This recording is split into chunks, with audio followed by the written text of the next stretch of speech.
The wind in southern Ghana carried a dry, uneasy whisper the night Adjoa died. The villagers said it wasn't a normal wind. It came too suddenly, too cold, sweeping through the baobab trees like a warning from the ancestors.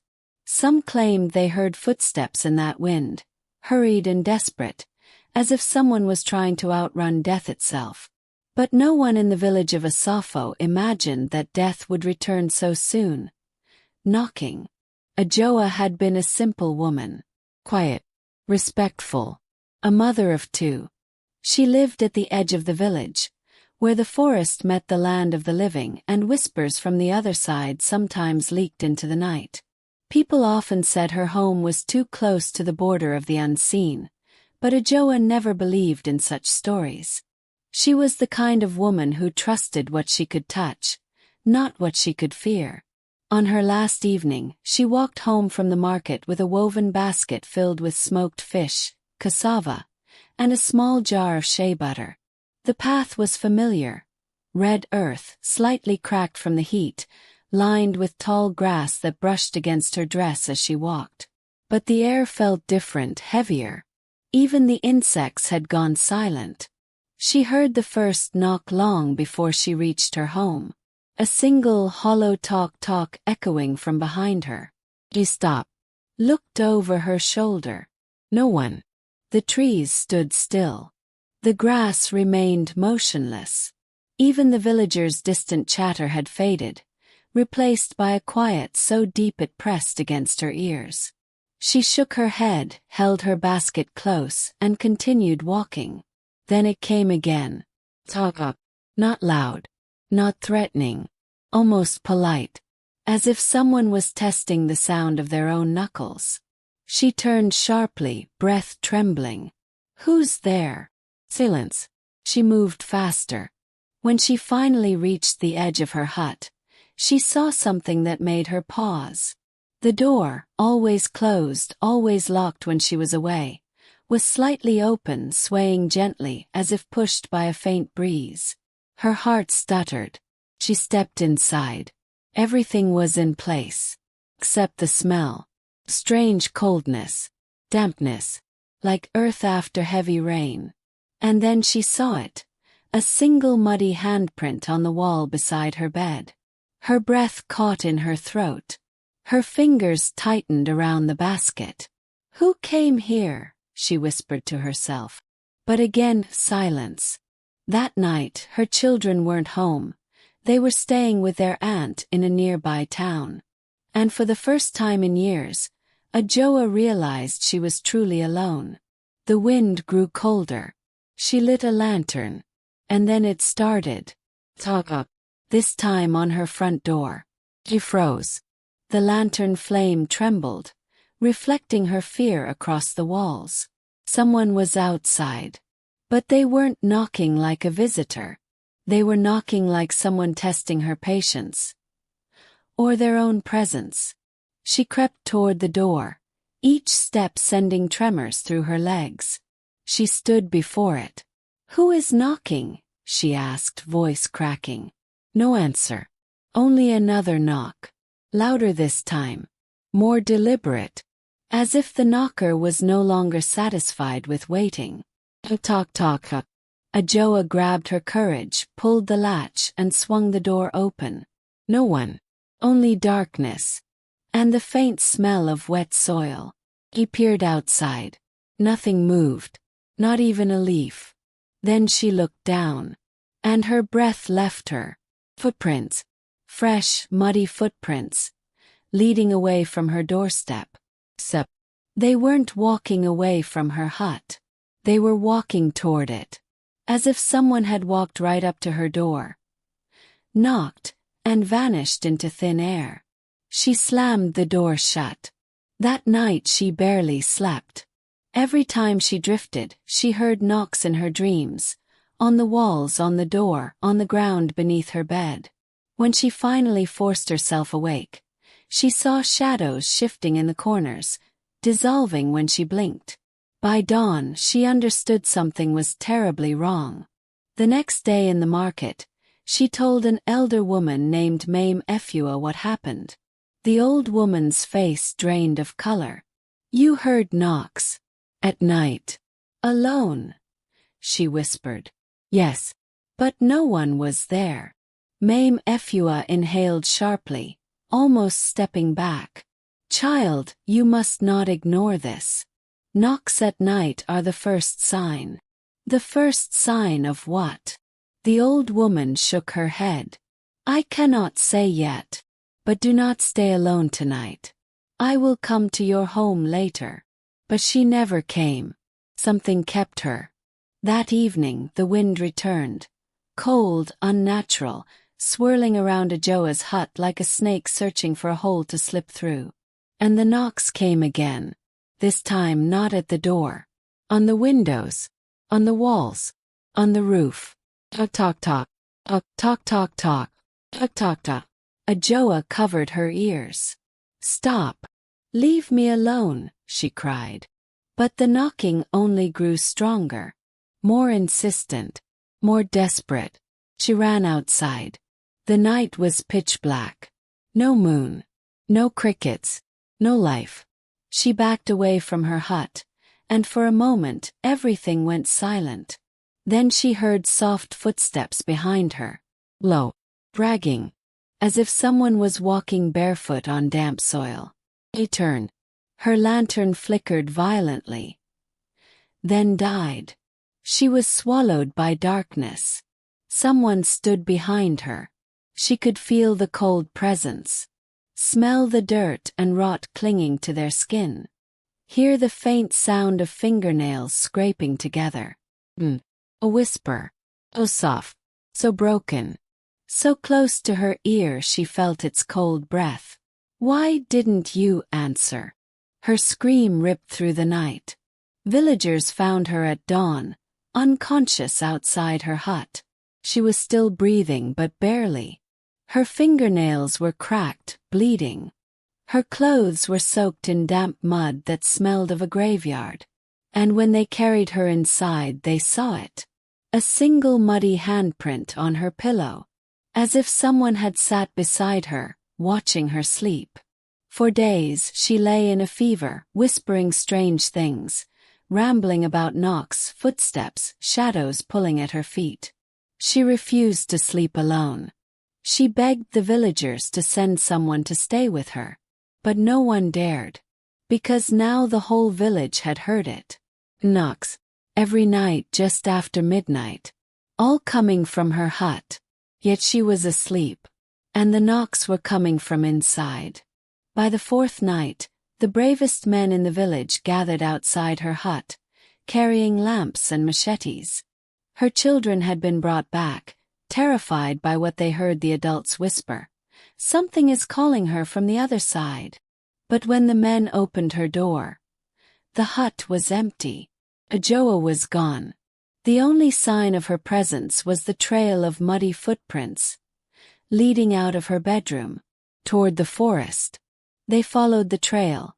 3 men, torches shaking in their hands, sweat trickling despite the cold wind. The footprints looked strange. Not like the soft prints of a living woman. These looked deeper, heavier, as if something from below was pulling at her feet. The trail led them to the village cemetery. And there, under the shadow of an ancient Iroko tree, something made all 3 men drop their torches. On the ground, before a freshly dug grave, was Adjoa, standing barefoot in the dirt. Head tilted unnaturally to one side. Arms hanging loosely like a puppet without strings. And both her hands, raw and bleeding, from knocking. She was knocking on her own grave. Slowly, rhythmically. Talk up. The men froze. One tried to speak but his voice cracked. Adjoa. What are you doing here? She didn't look at them. She only kept knocking. Her knuckles split open. Blood mixing with soil. Talk up. A horrible realization dawned over the men. The grave, freshly dug, had her name carved on the wooden marker. Adjoa Mensa. Beloved Mother. 1978 to 2024. One of the men stepped back, shaking uncontrollably. "She's been dead since last night," he whispered. "We never buried her yet, but someone or something knew she belonged here." The wind grew colder. The forest went dark. And without turning, without stopping her knocking, Adjoa whispered, "I couldn't rest." Because no one answered. The ground trembled. Her grave moved, as if something beneath the soil was knocking back. The three men stood frozen as the ground beneath Adjoa's grave shifted like something inside was stretching, awakening, responding. The earth rose and fell, slow, heavy breaths, sending cracks through the soil. The men stumbled back, gripping their torches, their courage thinning like mist. Adjoa didn't move. She only continued her slow, bloody knocking. Talk up. Her fingers were broken now, bent in unnatural angles, skin torn, bone peeking through, but she didn't seem to notice. She didn't cry, didn't scream, didn't even blink. Then, from beneath the soil, a second knock came. Weak. As if coming from a very tired hand. The three men gasped. One dropped his torch, and its flame hissed out in the damp earth. The silence that followed was suffocating. Then Adjoa spoke, her voice drained of life, drowned in grief and dirt. "He wants me to let him out." The men exchanged horrified glances. "He?" one whispered. "Who is he? Who is inside that grave?" Adjoa slowly lifted her head. Her neck cracked from the movement, tendons twisting like rope. "Myself." A cold wind tore through the cemetery, extinguishing the remaining torches. Darkness swallowed everything except the faint glow of the moon behind the drifting clouds. The trees groaned. The soil shivered. And then, something under the grave began pushing upward. Hand. Bill. Buttcake. Fingernails torn. It clawed through the soil, trembling, reaching. Adjoa reached down and held that hand with her own broken fingers. The men screamed. "Run!" Two men bolted toward the village, dropping everything, stumbling through roots and bushes. But the third, Kojo, the bravest, refused to abandon her. He grabbed Adjoa's arm, pulling her back. "Adjoa, let go. You're not yourself." She turned to him for the first time. Her eyes, once brown, were now clouded, filmed with gray. Soil trickled like tears from the corners. "I buried myself," she whispered. "But I wasn't ready to stay dead." She said it like a confession, like a truth she was only now admitting. Kojo pulled harder.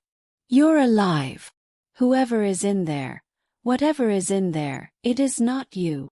But Adjoa's grip tightened with unnatural strength. Her joints popped, her tendons stretched, but she wouldn't release the hand beneath the soil. The ground erupted. A second Adjoa dragged itself from the grave. This one was lifeless. Shut. Skin pale. A body stiff from death. The corpse looked like her, but wrong. Too still. Too cold. Lips sewn by dirt. Kojo fell backward, screaming in terror. There were two Adjoas. One living, one dead. The living Adjoa knelt beside the corpse, her chest heaving like someone caught between breaths of two worlds. "This is me," she whispered. "The me that died." Kojo scrambled away on all fours, shaking. What are you?" She didn't answer. Instead, she pressed her ear against her corpse's chest. There was no heartbeat, only silence. "Help me," she said, turning to Kojo. "I need to put myself back." Kojo felt ice run through his veins. "Put yourself back." "Whoa. Adjoa, this is wrong. This is witchcraft. This is death at the wrong door." She shook her head. "No. This is what happens when a soul refuses to leave." She touched the corpse's face, gently wiping dirt from its cheek. Her hand shook. I didn't want to die. My spirit fought. Stronger than it should have. Stronger than the ancestors allow. Her voice trembled with guilt. When a soul refuses the path, it becomes lost. It becomes too. Kojo slowly stood up, breathing unevenly. The forest felt like it was listening. Even the insects kept their distance. Adjoa continued. My body was buried, but my spirit stayed outside. And now the living me. She held out her bloody hands, trembling. Keeps knocking to get back in. Kojo stared at her in horror. You want to return to your dead body. I must. Lightning flashed in the distance, illuminating the cemetery in a blinding white glow. In that moment Kojo saw it clearly. The spirit Adjoa's shadow did not match her body. It lagged behind her movements, as if it belonged to someone else. Thunder rumbled. The corpse Adjoa's fingers twitched. Kojo stumbled back. No. Well, spirits don't go back into bodies. That is forbidden. Adjoa looked at him, tears mixing with mud. Do you think I chose this? Do you think I wanted death to take me halfway? A desperate sob escaped her. I still had things to do. My children. They needed me. And I fought too hard. I fought until something broke. The corpse's eyes suddenly cracked open, mud falling from the lashes. Kojo dropped to his knees in terror. The corpse Adjoa's lips parted, but they did not breathe. Instead, a low, hollow sound escaped the throat. Not speech, not breath. A groan from the land of the dead. The spirit Adjoa gently placed her hand over her corpse's forehead. She wants to rest. But she cannot until I return. A gust of wind blew across the cemetery, bending the tall grass. The grave marker with Adjoa's name fell over. Kojo's voice cracked. If you put yourself back into that body, you won't come back the same. She nodded slowly. I know. Lightning struck again, closer this time. Kojo grabbed her arm. Adjoa, listen to me. If you do this, something else might climb inside with you. The dead don't like open doors. Adjoa looked at the corpse, then at the grave. I've already left the door open. The ground beneath the corpse's back split open, revealing hollow darkness below. Too deep, too wide to be a normal grave. The earth gaped like a mouth waiting to swallow. Kojo stepped back, horrified. The smell hit him then. Old decay, centuries old, like something buried far deeper than Adjoa's youthful body was clawing upward. Adjoa knelt beside her corpse, positioning it straight, aligning the arms and legs with ritual precision, as though guided by instinct she shouldn't have had. Her voice softened. Kojo, go home. Tell the others not to come here. If I return, I don't know what I will be. Kojo shook his head. I can't leave you. She looked at him with hollow eyes. You must. For your sake. But Kojo didn't move. Adjoa placed both hands on the corpse's chest and began to push downward. Not with force, but gently, like she was trying to sink her essence into it. The earth trembled. The corpse's mouth opened.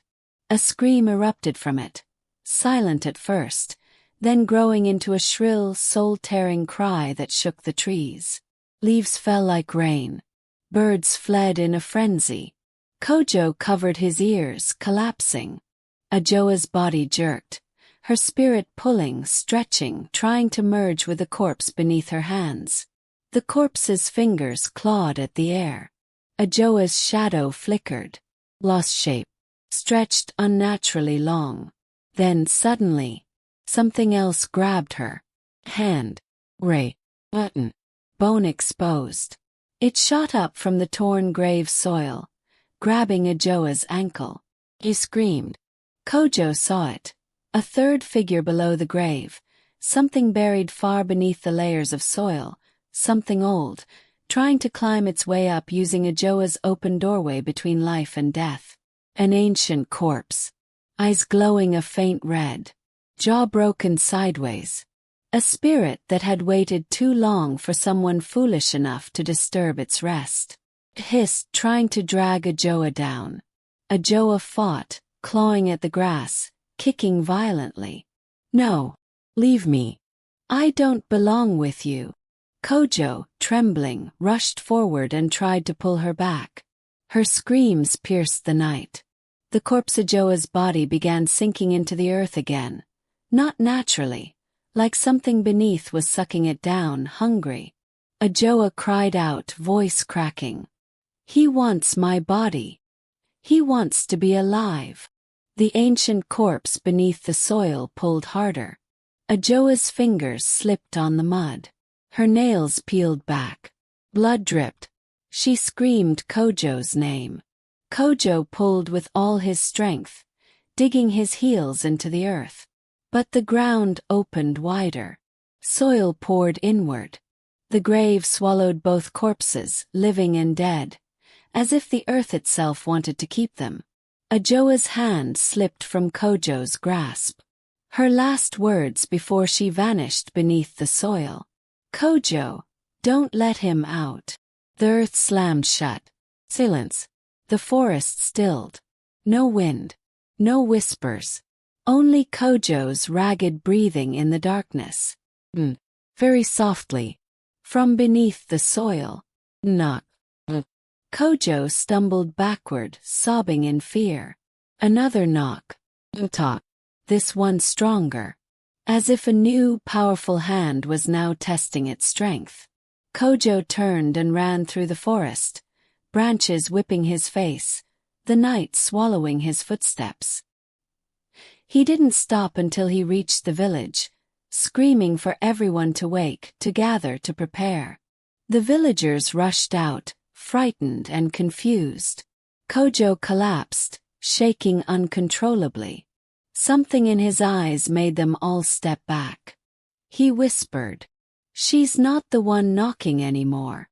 The village of Asafo did not sleep the night Kojo returned screaming. Men lit torches. Women gathered their children close. Elders whispered frantic prayers in low voices, terrified of what Kojo had brought back with him, not physically, but in the hollow panic carved into his eyes. They surrounded him in the center of the compound as he shivered on the ground, grabbing fistfuls of dirt like he was trying to hold on to reality itself. "Kojo," the chief said gently, squatting beside him, "tell us what happened." Kojo's lips trembled. She was knocking," he whispered. "But it wasn't her. It wasn't her anymore." The villagers exchanged fearful glances. "What do you mean?" one asked. Kojo squeezed his eyes shut, trying to block the memory. "She went inside the grave. Something old pulled her in. Something hungry." A woman gasped. Another started crying. The chief's voice hardened. "Kojo, tell us everything." And Kojo did. He told them about Adjoa standing before her own grave, about the corpse version of her crawling out, about the ancient dead thing beneath the soil pulling her down like a rope, about Adjoa's final warning. "Don't let him out." By the time Kojo finished, the sky was beginning to lighten with the faintest hint of dawn. The villagers stared at one another, afraid to breathe, afraid of the truth. The chief stood slowly.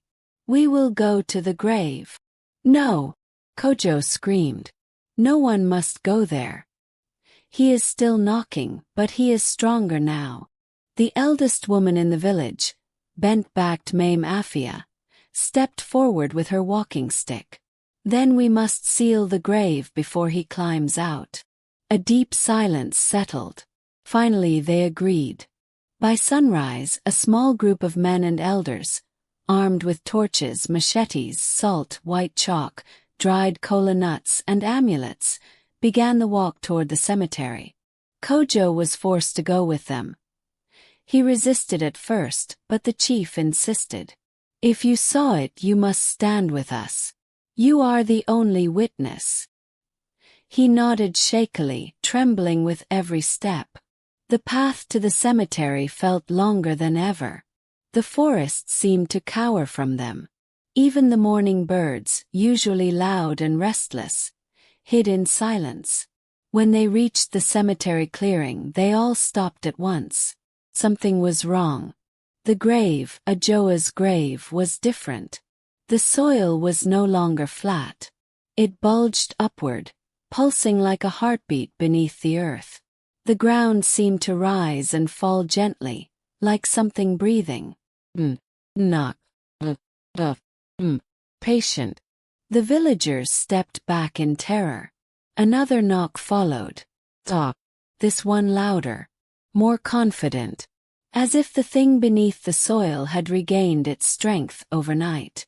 Kojo collapsed to his knees, whispering, "He's almost free." Mame Afia raised her hand. "No one touches the grave. Not yet." She stepped forward alone, her walking stick pressed firmly into the soft earth. "Spirit of the restless," she said loudly, "we hear your knocking. But you do not belong here." The grave knocked back. Talk, talk, talk, talk. Less aggressive. The chief raised his machete. "If we must, we will dig." "No," Mame Afia snapped. "If you dig, you bring him out." The knocking grew louder, more impatient. The bulging soil cracked. A blackened fingertip pushed through. The villagers screamed. Some ran. Others fell to their knees and started praying. Kojo grabbed the chief's arm. "Do something." Mame Afia shouted. "Salt! Bring the salt!" The men rushed to pour salt around the grave in a wide circle. The moment the salt touched the earth, the knocking stopped abruptly. Silence. A violent roar erupted from beneath the soil, shaking the ground. The corpse hand retreated instantly, as if burned. Kojo sobbed with relief. "It's working, he hates the salt." But Mame Afia's face remained grim. "No, this is not enough. Salt holds back the living dead. But this spirit, this one is older." She knelt and pressed her ear to the ground. Her eyes widened. He jerked back. "What did you hear?" the chief asked. Her voice shook. "He is not alone." The villagers stared at her. "What do you mean?" She swallowed hard. "There are more voices beneath the grave. Many. All trapped. All waiting for someone to open the door." Kojo felt the world spin. Adjoa opened it. She didn't mean to, but she opened it. A deep cracking sound erupted from the earth. The grave swelled again, pushing against the salt barrier like something inside was ramming its head against a closed door. A whisper rose from the soil. "Open the way." The villagers scattered, screaming. Even the chief stumbled backward, fear overtaking him. But Kojo froze, because he recognized the voice. It was Adjoa's, but deeper, echoed, twisted with something ancient. He stepped forward, trembling violently. "Adjoa, is that you?" The grave responded with a soft knock. Then three more. Talk, talk, talk. Kojo fell to his knees, tears running down his face. "She's alive, she's still there." Mame Afia grabbed him. "That is not your friend. That is a mimic spirit. It takes the voice of whoever it swallows." Suddenly the grave shook violently, sending clumps of dirt flying. And then, a hand burst through the soil. Not rotten, not skeletal, fresh, alive. It was Adjoa's hand, her real hand. Her voice cried out, muffled through the earth. "Kojo, help me, please." Kojo screamed and lunged forward, but the elders held him back. "That is a trap." Mafia yelled. Let go of him. Kojo fought them with everything he had. No. That is her. She is alive. The hand reached higher, fingers stretching toward the sky. A second hand shot up beside it. Ray. Button. The ancient corpse's hand. It grabbed Adjoa's living hand and pulled it downward. Adjoa screamed in agony, her voice rising through the earth like a dying wind. Kojo broke free from the elders and ran toward the grave. The soil exploded. A pale arm wrapped around his ankle. He fell hard, dragged toward the shifting grave as screams ripped from all directions. The villagers surged forward, trying to grab Kojo, but their hands slipped on the mud. Mafia, panting, threw an entire bowl of salt onto the clawing corpse hand. Shriek. The arm released Kojo instantly, retreating like a burned animal. Kojo scrambled back, sobbing uncontrollably. Mafia grabbed his face. Listen to me, boy. Adjoa is gone. Whatever is left of her is now part of that pit. Before Kojo could respond, the earth split open wider. And something began rising from the grave. Not Adjoa. Not the ancient corpse. Something else. Something tall. Long-limbed. Skin stretched thin over a bent skeleton. Eyes glowing dim gold like lanterns in a storm. The villagers screamed and fled in every direction. Kojo could not move. The creature stood fully upright, towering over him, mud dripping from its limbs. It opened its mouth. A chorus of voices, Adjoa's, the ancient corpses, countless others, spoke at once. You opened the way. Kojo shook his head frantically. No, I didn't. The creature leaned down, face inches from his. You helped her knock. It raised its hand. Long fingers. Dark. Sill-stained. A familiar voice whispered behind Kojo. Kojo! He turned. Adjoa stood there. The real Adjoa. Or what was left of her spirit. Her body was faint, flickering like smoke. She looked tired, broken, held together by will alone. Don't listen to him, she said softly. He wants to take your body next. Kojo sobbed. Adjoa. I tried to save you. She touched his cheek, her hand cold as morning dew. You did. But death was faster. The creature behind her hissed, its limbs cracking as it moved. Adjoa turned toward it, lifting a hand. You cannot have him. The creature snarled, lunging forward, grabbing her spirit by the throat. Her translucent form flickered violently. Kojo screamed, trying to grab her, but his hands passed through her like mist. Adjoa struggled against the creature's grip, choking out. Kojo, run. No, Kojo cried. I won't leave you.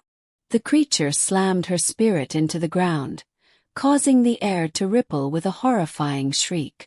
Adjoa's form began dissolving like smoke in wind. Her last whisper reached Kojo's ears. Tell my children. I never wanted to leave. Then she vanished completely. The creature turned toward Kojo, its mouth widening into a jagged smile. It stepped over the collapsing grave mound and dragged its enormous frame toward him, growing stronger with every step outside the salt circle. Kojo stumbled back, crawling desperately. Mafia screamed from behind him. Run! Kojo ran. He ran with all the strength left in him, tears blinding his eyes. He didn't look back. He just ran. Behind him. A step. Heavy. Low. Knocking against the earth with every stride. The creature was following. Searching. Hunting. Because once you knock on your own grave, death knows your name forever. If this story kept your heart beating fast, imagine what's coming next. Subscribe, before the knocking starts at your door tonight. Hit the like button if you felt the chills. And comment, "I'm still alive," if you made it to the end. Turn on the bell icon, so you don't miss the next tale waiting in the dark. Share this video with someone who thinks graves stay quiet. Join the Scary Africa family, where every story follows you even after the video ends. If you believe her spirit is still knocking, type, "I hear it," in the comments. Don't forget to subscribe. The next nightmare drops soon.